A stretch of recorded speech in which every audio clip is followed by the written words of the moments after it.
Hey, welcome to the start of the course. This is topic 2, and again I'm basing this on screen clippings from Pearson's textbook, so you might have one of those handy by to work through that as well. And we're starting with topic 2 from the syllabus statement because there are a lot of key ideas and basic ideas that run right through the syllabus from topic 2. So let's start there. We'll pick up topic 1 just a little bit later on. You can see from the heading there, part 1 is about functions and relations, domain and range. And if you pick out one word there that you might know something about, relations, you might say, gee, I know something about that already, that's good. Because relations, those are those dudes who come to my birthday parties and Christmas and stuff like that. Uh-oh, small joke. That's a different sort of relation. The relation that we're talking about here is between two variables. Let's take this little one in here. The relation between the volume, can you see it? What is the connection or relationship between the volume and the length of side of a cube? I hope everybody got that one. V equals E cubed. Okay, so there's our first relation or relationship between variables. And obviously these screen clippings are from chapter 2 of Pearson's, and these are our conventional ways of looking at functions and relations in mathematics, calling the vertical axis the y-axis, horizontal axis the x-axis. A very analytical approach to looking at relationships between variables. Anyway, let's have a look at a practical situation to get us started. So coming down the page here now, I've produced here a table of degrees Celsius, which you might use in Europe or Australia to measure temperature, and degrees Fahrenheit, which is the unit used for measurement of temperature in the United States.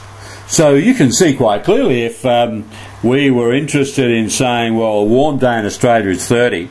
I'm travelling to the States, what's the equivalent? And it's 86 degrees. You might say, hey, how do you work that out? Okay, so let's see if we can do some maths on that. And if we were to look at the degrees Celsius scale, we'd find that it was based on the idea of the freezing point of water, and I think we can call that H2O, all you scientific people out there. And that was 0, and then it was aimed at creating a scale of 0 to 100, where the 100 was the boiling point of water. So that was the Celsius scale. Now the Fahrenheit scale is quite a bit different. A dude who produced this had 32 degrees Fahrenheit as the freezing point of water, going to 212. So have a look at that, and can you see a couple of basic differences there? And the differences are quite clear. There are 100 units between the freezing point and boiling point of water here, and what's the difference here? There's 180 units. So the units of degrees Celsius and degrees Fahrenheit are different. Okay, what is the ratio of those two? You're going to get more ratio of degrees Fahrenheit to degrees Celsius. You're going to get bigger numbers in the Fahrenheit scale. There's more units. What's the ratio? 180 over 100. Don't want to use that. Dividing top and bottom by 20.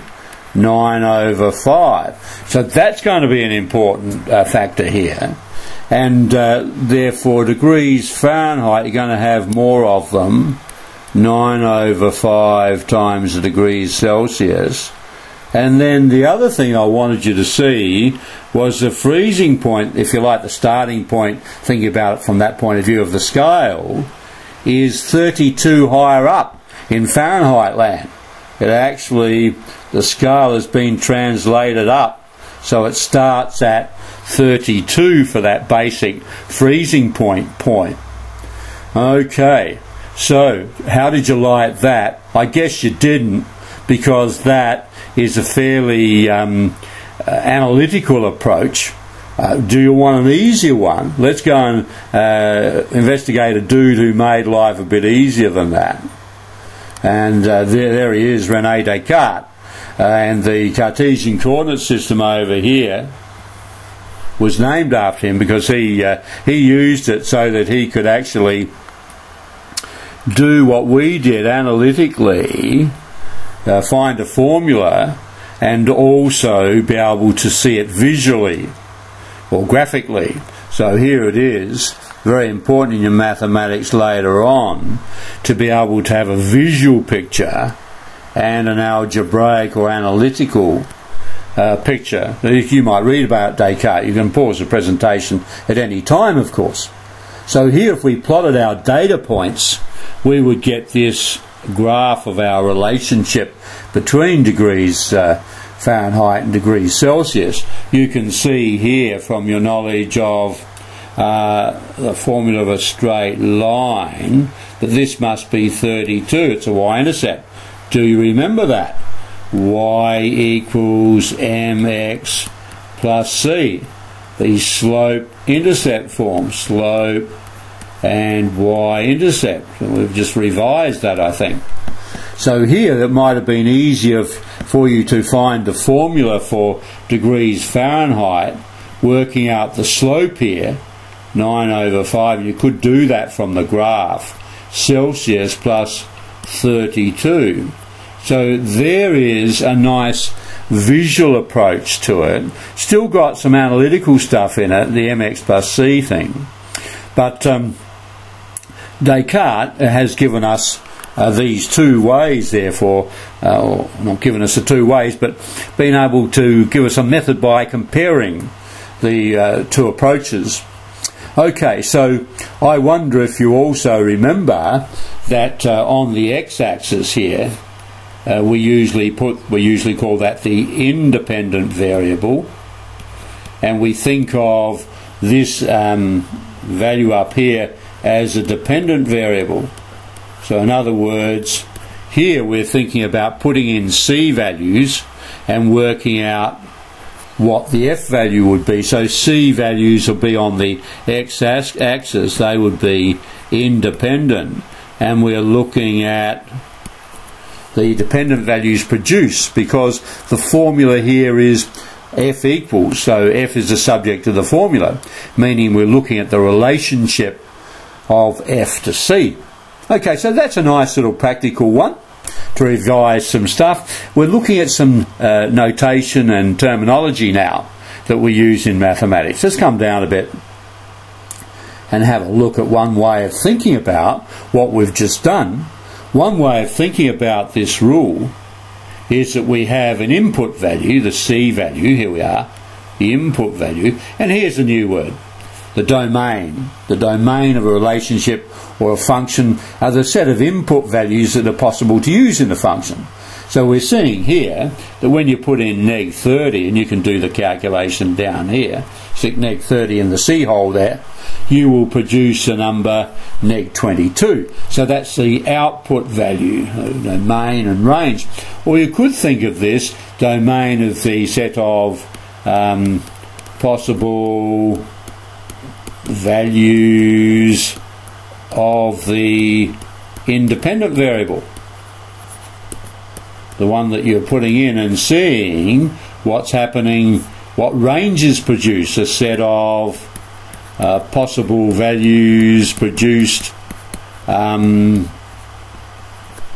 for the dependent variable. So that's a little bit of notation. What values correspond to each other. And the IB really do like this idea of mapping. This is a mapping model where we're thinking of values of the independent variable being mapped onto values of the dependent variable. One results from the other. And this is an important point here also, just made that point, that on the horizontal, or usually called the x-axis, we put the independent variable, and the dependent variable is on the vertical or y-axis. There is another way of thinking about relations and functions, and you can think of those as operators. The relational function is an operator, you put in the domain values, so here we're putting in degrees Celsius and producing degrees Fahrenheit. So what you put in, the input values, so the domain values, and what you get out are the range values. Okay, so that's another way. Both are very, very valuable ways. The IB do like the idea of mapping. We'll come to that a bit later on. A good way of thinking about what's happening, though, is this operator idea. Thinking about domain values coming in and range values coming out. So we're starting to build up some fundamental ideas about functions and how they operate on domain values and produce range values. Let's go down a bit here and have a look at some more examples. Here's a purely analytic one. This is not a practical example as such. We have a rule. Here it is here, y equals x squared. We've actually graphed that function. You've seen that before in Year 10. In quadratic functions, we revised that recently. So we have domain values. So when you put in this set of values here, what do you produce over here? Well, of course, you square each one. So each domain value only produces exactly one range value. However, you can get different domain values. Look at -3 and 3, both producing 9. Okay, so but generally what we're looking at is when the input only produces one possible range value, we call that a function, not just a relation. That's a special relation. It's one such that each domain value only ever produces one range value. And you can see it here, and see this red line. We're drawing a red line up to check, to see how many times it hits the graph. And every possible line you put in there, vertical line test, every x value only hits the graph once. So we call this a function. What might something that isn't a function look like? Well, let's come down here. I've got one here for you. Here we have one here. Let's put it all there together. So here, what about the function, the relation, y squared equals x? If you were to graph y squared equals x, you would have, if you like, a sideways parabola. It would be symmetrical about the x-axis. So here it is here. And because if you were to write it as y equals, it would be plus or minus root x. Can you see that? Let's go to 9 in here and say, well, if y squared equals 9, the x value of 9, there are actually two y values that can give that. 3 up here, or -3. Right, so that's the idea, that if you come across to 9 here, there are two possible y values. So this is not a function. This is only a relation, because the vertical line says that more than two range values can be produced from the one domain or x value. Right, so the vertical line test, if you get two possible y values for any x, then that is only called a relation. How would you do that on the calculator? Well, you know, on the calculator here, I've got it down the bottom. Just come over here now. If you go to graph mode, I put the Casio snapshot in there. Pearson's using a TI. So you'd have to put these two parts of the function in, because in both of those calculator types you must write y equals. You can't put in y squared into a graphics display calculator. So you have to make y the subject of the formula. And just remembering, if you have that problem, you've got to do that, because y squared equals x has two solutions. Remember that from before? Take the root of both sides. It's a positive root of x or a negative root of x. Not just the principal value. You only get half the principal root. You only get half the function. So then you will produce this. And you can see here, for all these x's, there's actually two y's produced. So this means this is only a relation. So we've now got some understanding of the title of this unit, Functions and Relations. So if you're working with a relation, that's any set of pairs that you're showing some connection or relationship between. But for each of those values, you can only, for each of those members of that set or relationship, for each x there must be only one y produced. So the vertical line test over here is quite useful to seeing the idea that this is only a relation. And if we go back up to this one here, we can see that this is definitely a function, because for each x along here, do it again, for each x there's only going to be one hit on the curve. It's only going to be one y value. So let's journey on now. Remember, you can pause the presentation any time and just check it out again. Alright, so let's go down and have a look at the definition of a function now. Definition of a function. A function is a correspondence or mapping or relationship between two sets x and y in which each element of set x corresponds or maps to exactly one element of set y. The domain is set x, independent variable, and the range is set y. So that's a summary now of what we've been doing. Alternative definition of a function. A function is a relation in which no two different ordered pairs have the same first coordinate. We're going to do some practice on this, so don't worry too much. So basically, when you have two sets x and y, there may be a relationship between them, but you only call it a function if there is that distinct mapping. For each x, there's only one y produced. Vertical line test. A vertical line intersects the graph of a function at no more than 1 point. So these definitions are important. You won't actually be asked in any examination to produce the definition as such, but you are expected to be able to use it to answer questions about domain and range dependent independent variable. So spend some time thinking about that. Let's move on now to a few examples, and then I think I'm going to leave you with a few to practice at the end. Here's our one from the first page again. Express the volume V of a cube as a function of the length of each edge. Okay, so we can do that. We did that pretty much straight away. Express the volume V of a cube as a function of its surface area. That's a little bit harder, because the surface area, just remember now, each surface here has an area of E squared. So therefore, the total surface area will be 6e squared.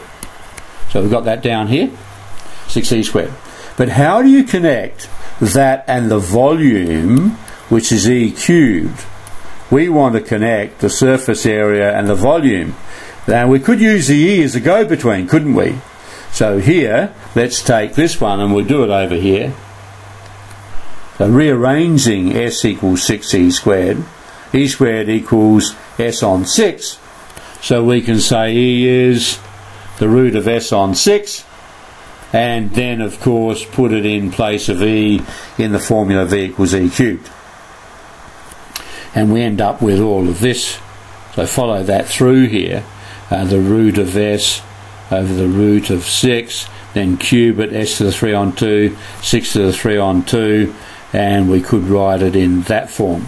So that's a fairly complicated rearrangement. It's only rearranging formulae. So what are we saying? We're saying you can get a basic relationship, V equals E cubed, which would be a function actually. You can get an A relationship. If you wanted to connect V and A in a relationship, you've got to do some rearrangement, and a bit hard here at this stage. We'll be doing a bit more of this later on, to play around with substituting, if you like, the go-between variable. The go-between variable they both got is E, and you can use that to connect the two other variables, A and V. Let's go down to something a little bit easier now. So let's have a look at example 2. As I said, Pearson does this in a slightly different way in the textbook. I'm trying to give you development of the theory, and then we're going to apply it.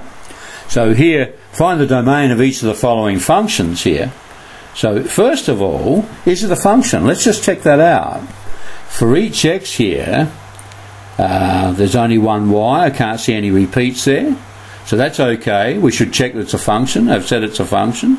So that means for each x value, or for each domain value, only one y is produced. Okay, so that checks out. They said it was a function. So here, what's our answer? If it's the domain, then it's a set of possible x values in that function. So here, it's all the first values. That's the set of x values. Therefore, the domain is the set in curly brackets. So let's just revise that notation. The domain equals the set of, right, and then you put in there. So this means set of those values, and you put the set in there like they have, neg 6, neg 1, 2, 3, 5. The area of a circle is pi r squared. Now, what are possible values for that? Let's unpack that. We're looking for the domain values.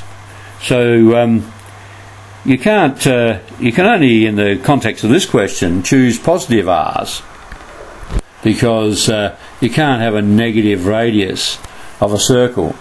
Therefore, the domain is a set of all real numbers such that r is greater than 0. Okay, part C. Y equals 1 on x. Y equals 1 on x. What can't you do? Can't be negative. Cannot divide by 0. Can be negative, of course, here. Cannot divide by 0. So therefore the domain is a set of all numbers except 0. So you could put domain equals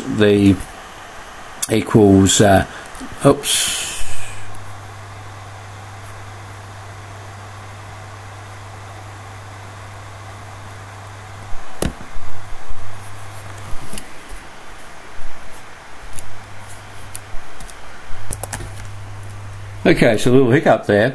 So we've got here, wanted to put down the domain is the set of x is a member of R, x is not equal to 0. You could write that. Okay. In part D, y equals root x. Now we're looking at any problem spots with x in these functions. So here you can't find the square root of a negative number. Cannot do this with negatives. So therefore the domain is x is greater than or equal to 0.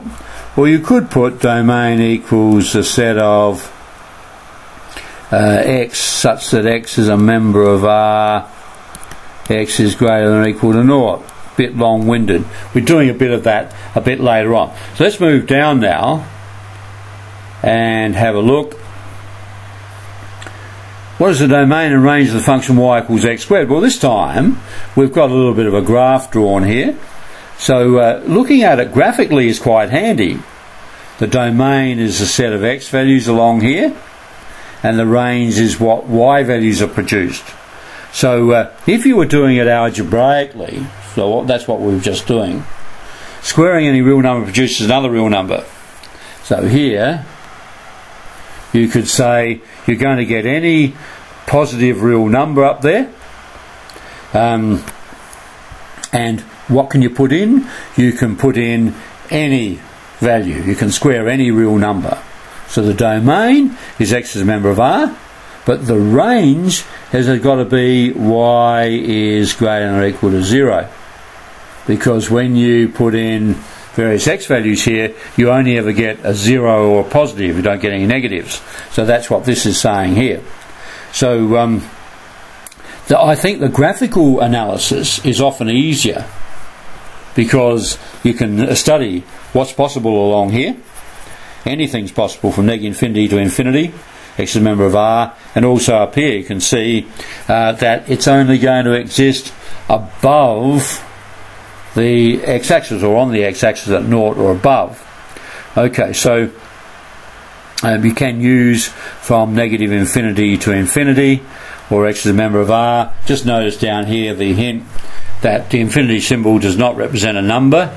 It represents an abstract idea, and that is it's as open-ended on it's an open end on each side there, that you can have no endpoint, or the largest number possible in either direction. That's one idea, but it isn't an actual fixed number. Okay, so here there's another hint.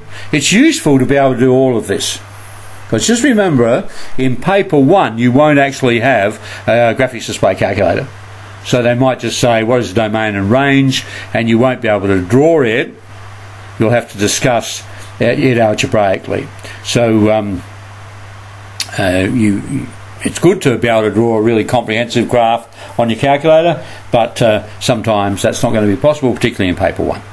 So let's have a look down further now at some function notation. Now, usually we refer to a function with f of x equals or g of x equals. We have used y equals x squared. Can you see the advantage of f of x equals x squared? Well, I think it's in this line here, isn't it? You can easily say f of 3 is 9. The y notation doesn't allow that so easily. So we usually use f, g or h. You're reading Pearson's up there. Given that the domain is the value of the independent variable and the range is the dependent variable. So Euler, actually, it looks like Euler, but it's Euler, pronounced Euler. Function notation was devised by he was a Swiss mathematician. So there is another notation though, and the IB like this. F, so let's write this down. F such that x is mapped onto f of x. So rather than f of x equals or g of x equals, whatever you might want to call different functions, rather than that, the IB do like the definition of the function such that, okay, such that x is being mapped onto f of x. So this is really, if you think about that, then this is the image. It's producing an image point, and so here the function value at x, or the image of x. Okay, so have a look at that. You might read through that little pause presentation, read through that little description there. But we'll have a look at the table now. Fx equals x squared is interpreted this way. Function f in terms of x is x squared, or simply f of x is x squared. So that's what how we usually say that. F of x equals x squared, or the function maps on to x squared here with this mapping notation. F of 3 equals 9, the value of the function of f when x is 3 is 9. Image of 3 under the function, so here this one, the image of 3 under the function is 9. So various ways of interpreting that. Alright, let's come down now, coming to the end here. Find the domain and range of this function. So this is a little bit different now, this function. So let's do it algebraically. So let's look at the function. Are there any problems with the function?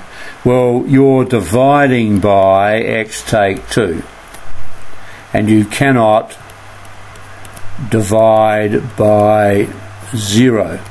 So therefore x cannot be equal to 2 is the only hiccup. So usually your domain would be x is a member of R, x is not equal to 2. So you could write it like that. Quite often the domain is x is a member of R, x is a member of R, x is not equal to some value. Okay, so quite often functions only have a small region where there's a hiccup, where you cannot substitute a particular value in. And by the same token now, if you look at 1 over x take 2, this is the overall y value or range value produced. Again, because it's a quotient, this can never be equal to 0, because to get a quotient equal to 0, the numerator must be 0. So 1 can't ever go 0 with this function. So here your range would be, let's put it like this, range equals, here y is a member of R, but here y is not equal to 0. Now if you look at the graph here, the graphical analysis, here's our graph here, and you could with care do this on the calculator. The calculator won't necessarily show that line, which is called an asymptote. It's a line that the graph approaches in that region around 2, actually doesn't ever reach the value, or can't have a value at x is equal to 2. So here that's what the graph looks like, and similarly there is a y asymptote, the x-axis. So you can't have x as 2 and you can't have y 0 from that graph. There's gaps, if you like, and they're called asymptotes, lines that the graph approach and in that particular region don't intersect. So the vertical asymptote is the line x equals 2, and the horizontal line, the horizontal asymptote is y equals 0, or the x-axis. So here we have a very formal statement, 2 different ways. The set x here such that x is a member of R, and then y is a member of R, x is not equal to, y is not. Or there's another one here. So this is a little bit harder to see then. So let's just come back here. So here with this one,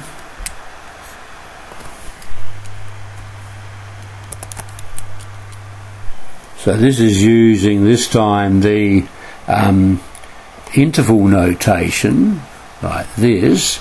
So here with the x1, it's a member of the set going from neg infinity, so you've got to have this symbol because you can't actually equal neg infinity, it's not a number, going up to 2, and we can't include 2, and then unite it with not including 2 going up to infinity. It's a bit messy, this notation, because it's uniting 2 regions. Come over here to the graph. It's saying if we wanted to represent that region, we go from negative infinity to 2, and then if we wanted to represent this region, we'd go 2 to infinity.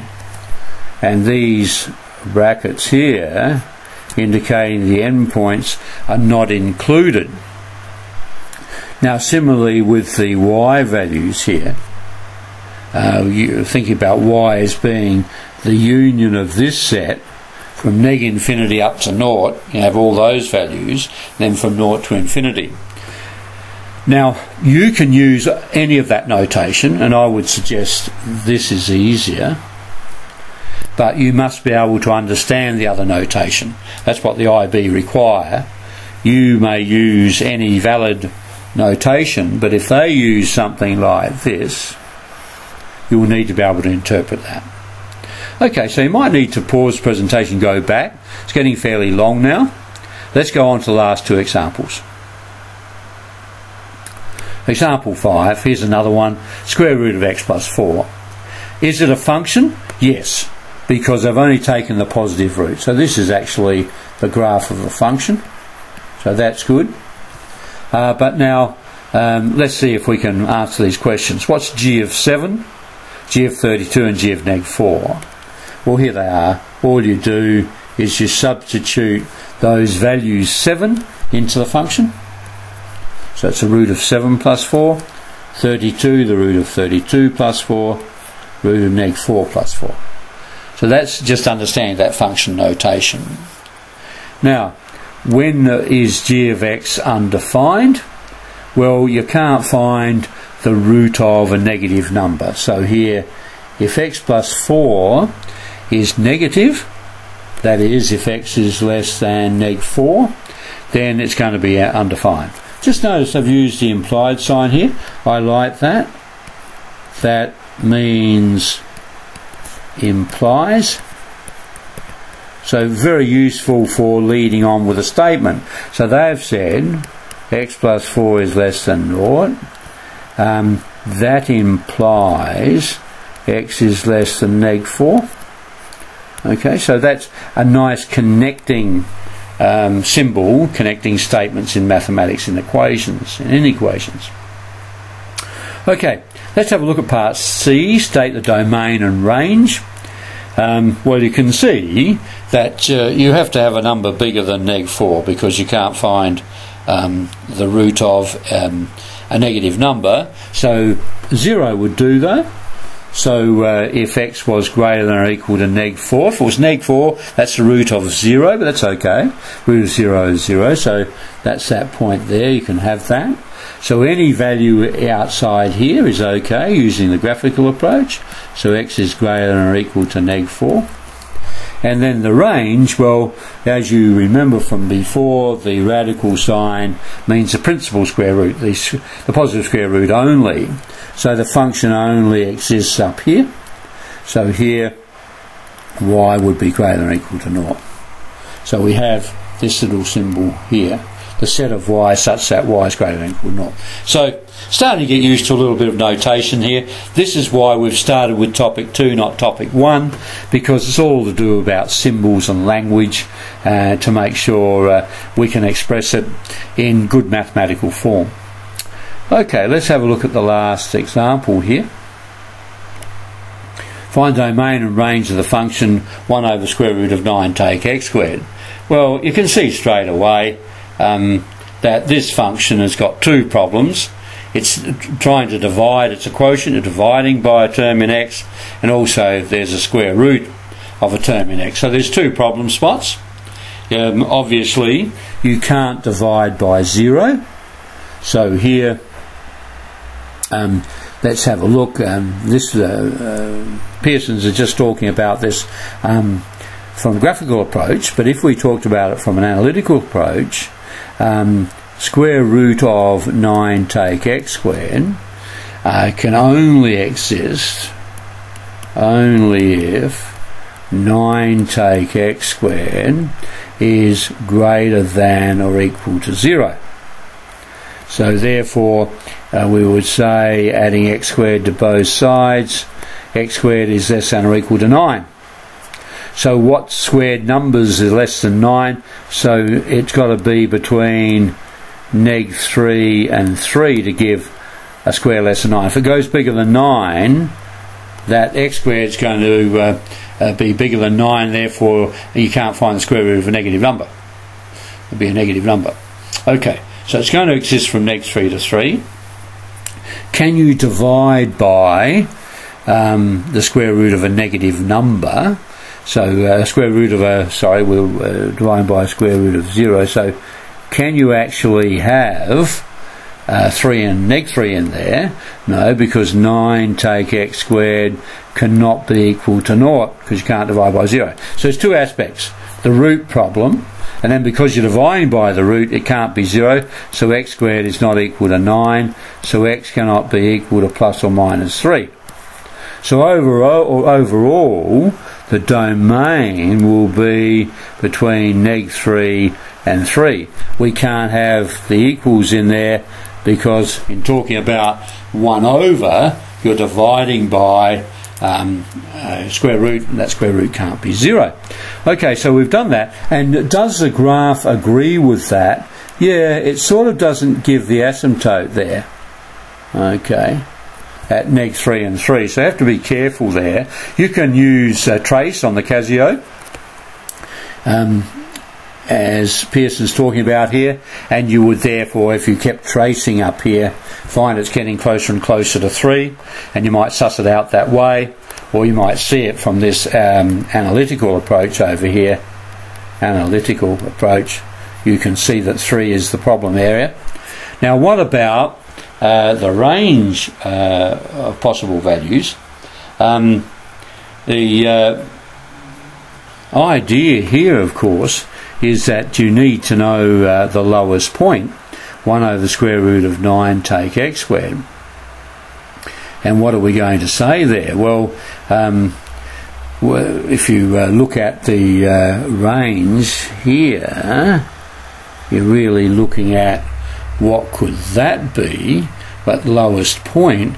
Well, here we can say, well, 1 over square root of 9 take x squared cannot equal 0, but also it has actually a turning point here, a point where it goes only down to a third. So you'd actually have to use with the Casio shift F5 and go G-solve to see what that point was. So this can't be 0, but what is its turning point there? Okay, what is its turning point? So use the GDC to actually get that.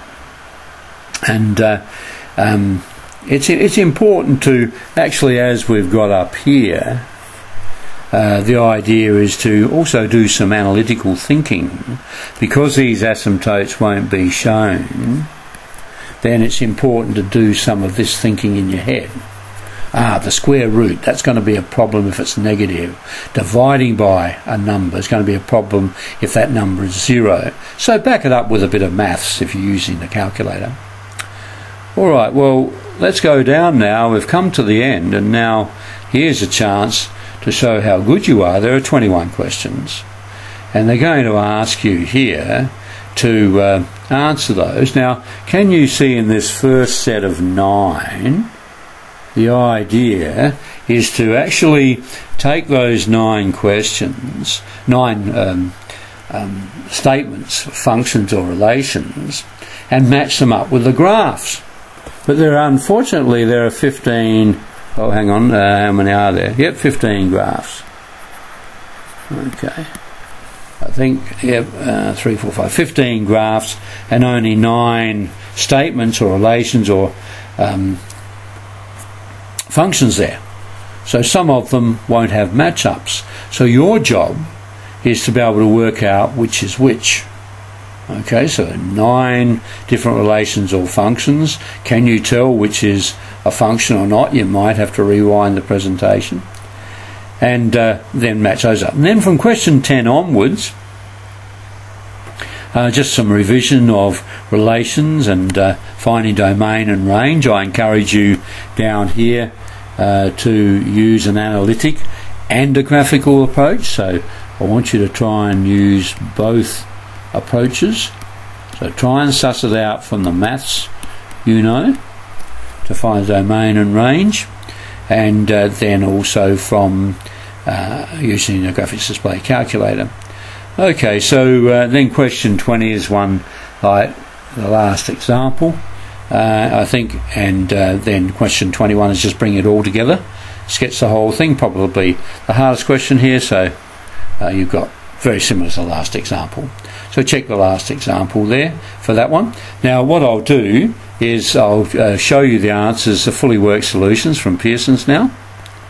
We'll just put up the first set is up to 10. So here we've got those 9 questions, 9, those first ones with the graph, and so you can come ahead now and pause it there and check your answers. I'll just go ahead here and put the next set up to 19.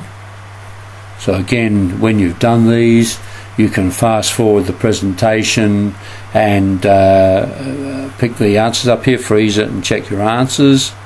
And the last one, 2021, you've got those as well. So you can pause it there and check your answers. So going back then, go back and just leave that there for you, and see how you go with those questions. Alright, so I hope you enjoy that. There's a fair bit of work in it, but that's the end of that, almost the end of 2.1 in the syllabus statement. If you check your program, you can see you've got a fair bit of time to get through this. So I hope you're having fun. Enjoy these 21 problems. Study the presentation again. Have a look at the textbook. The textbook's got it in a slightly different order, and read it all up and see what you think. Now, I'm going to leave you now, so it's cheers from me. I'll catch you in the next presentation.